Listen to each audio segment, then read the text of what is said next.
Hi everyone, this is Sinan from carinspected, and today we're looking at this 1965 Mercedes. This is the 230 SL. It's a find. There is a lot of dirt everywhere, but a few repairs that you can see that were done, for example, to the exhaust manifold, as you can see there. There are some pieces that are missing from the vehicle, so that part has been cut off and the hood is missing. Now, the car does not start, as you can see, but overall, you can see the rotation of some of the parts. It seems like you might have some bearing issues. The inside of the engine, as you can tell from here, it's not in a bad shape. I also checked the dipstick, and there wasn't any humidity or contamination in there, which means that most likely the engine block is in good, at least not rusted. This is the fuel delivery system on the 230. The fuel delivery on the 65, I think, is the 63 to 71. The fuel delivery system was mechanical. This is a fuel injected, but it's a mechanical fuel injection. So that part, I don't know if it's functional or not, but that part is really expensive to fix. Brakes, the brake reservoir is empty. The car comes with power brakes.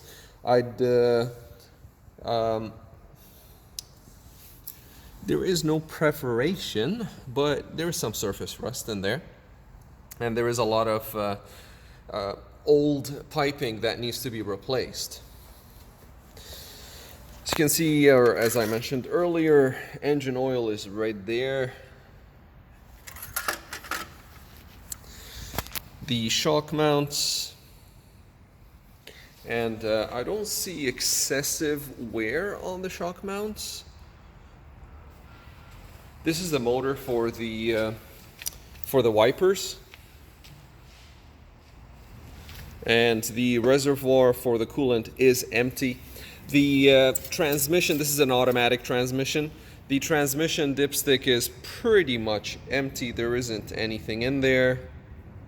So that's another thing to watch out for. Again, getting a close-up here, just reminisce of transmission fluid in there. All right.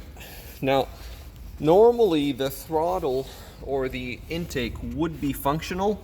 Basically, when you press the gas, it operates this lever, and then it transfers the power into here. So I'm trying to actuate it, but you can see some movement, but not a whole lot. The butterfly valve seems to be operational, so it might be the linkages here or here that are blocking the operation, but it's something to be checked out definitely. Engine mounts, you can see them, a little rubber. Well, the rubber is eaten out, but a little bit of corrosion on the bolts. The fan is not fully straight. I think that blade is off a little bit. Engine mount on the driver side, again the same thing. You can see some rubber deterioration in there, and some vacuum lines and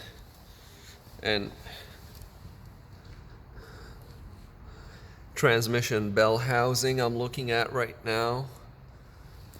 So all in all, under the hood needs a lot of work. I think it might need an engine rebuild, and all the accessory from alternator to power steering, etc. Now we're looking into the inside now. You can see, in terms of paint, you can see that the paint has completely peeled off.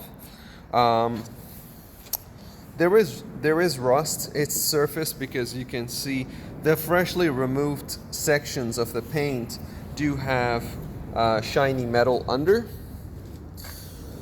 But when it goes to the inside is a real leather interior. I'll show you how I found out shortly. It says that the mileage is on the odometer is 39,563, I believe. Again, there is a key in the ignition, radio, and air vents control. You have the dash here. The dash is again, it needs some rework. Steering wheel has some cracks in it, so that also needs rework. I tried to actuate the seats to move them forward and back using that lever, but I wasn't able to. So if you access that door does not fully lock, but it does shut, but it doesn't really lock. So I'm looking for the window. I can find it inside. It is there. There you go. But it does not fully actuate. You can see a little bit of the window there. Some cracks on the footsteps. You can see the interior, the gas pedal, the brake. You can see the handbrake.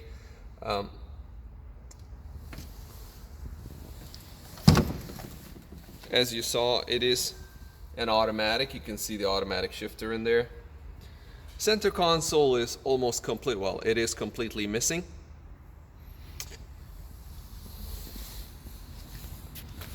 All right, now we get to the back. You can see the back of the seat is exposed. So some work is required. Some leather that's gone missing. This is part of the roof. So the roof structure is there. You can see it. It's here. And but some parts are missing. Obviously, the roof cover itself is missing. We're looking in the back. I just wanted to get a good view of the undercarriage. So I'm going to do it from the back, and then I'm going to do it again from the front. But you can see a little, that's where the spare sits here. That's some rust found. Undercarriage is, well, the car has been sitting for a while, so you see a lot of parts that need to be redone. Again, clean metal in there, but the paint work definitely needs a full paint job. Now we go into the trunk. So you look at the liner of the trunk here. You see a little bit of peeling of the paint. This has been painted because there's a sticker that's been painted there. The jack and the spare. The spare, I'm just curious. Yeah, it seems like it's a, I don't think this is a radial. Yeah, I think this is a very, very old spare, so it seems authentic to the era. You have the jack. I doubt that it's operational, but it is there. The hubcaps are there too. There's 3 out of the 4. You have the rear shock mounts as well, and you can see them. They're not corroded. Little corrosion here you can see under the paint. All the rubber has rotted, so you can see cracks on the rubber everywhere, so the rubber seals would need to be replaced definitely. You can see it here. Rear bumper, actually the exhaust is lined up quite nice. Rear bumper is rusty, so that chrome needs to be redone. Wheel arches in the back, again peeling off the paint. You can see a little here too.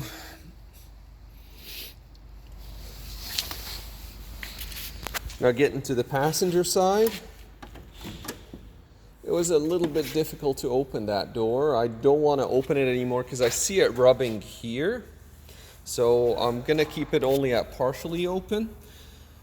Again, pretty much the same thing here. And the way I found out it's real leather is just by simply looking at the interior, the door liner on the passenger side, and I was able to see the real leather trim. And then you look at the leather on the passenger side.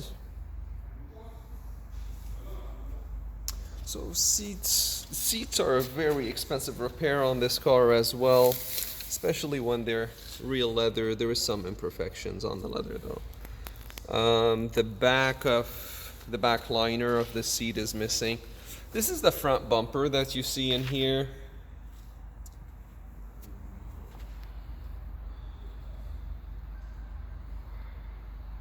And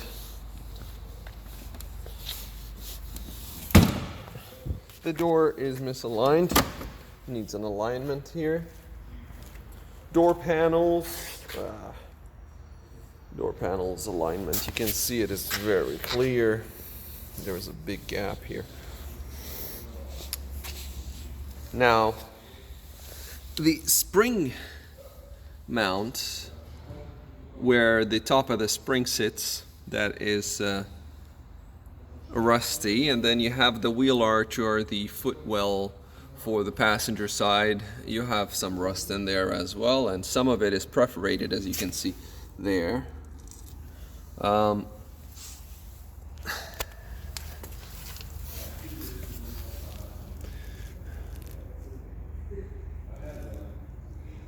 There is part of the exhaust that's been kind of redone. So the car, you can tell someone tried to restore it and then probably gave up. You can see some of the lines for the brake that are rusted through. The rotors are completely rusted. And then we go into the passenger side here. You have pretty much the same story here. The spring mounts and the rust on or around the headlights.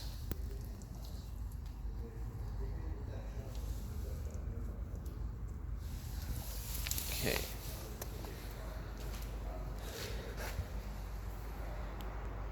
I hope that this gives you a little bit of an idea of the vehicle as it sits right now. I'd say it's a barn find. It's in need of major restoration. It needs to be restored, and a lot of metal to be redone, and a paint job. Definitely, or most likely, a transmission rebuild. Engine would need a lot of work as well. Steering. It is functional. There's a lot of electronics in this thing as well. For the era, there is.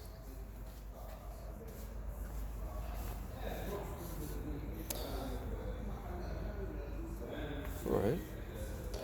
Well, the manufacturing badge. I'm just getting a good view of the numbers and the assembly date.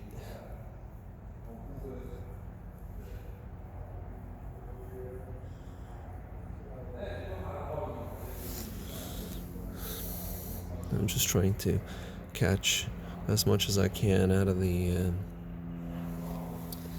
manufacturing information.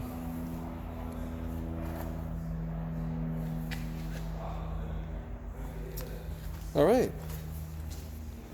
Well, there you have it, guys. This has been Sinan from CarInspected, and that was a pre-purchase inspection on this 1965 Mercedes 230 SL in the Greater Montreal region.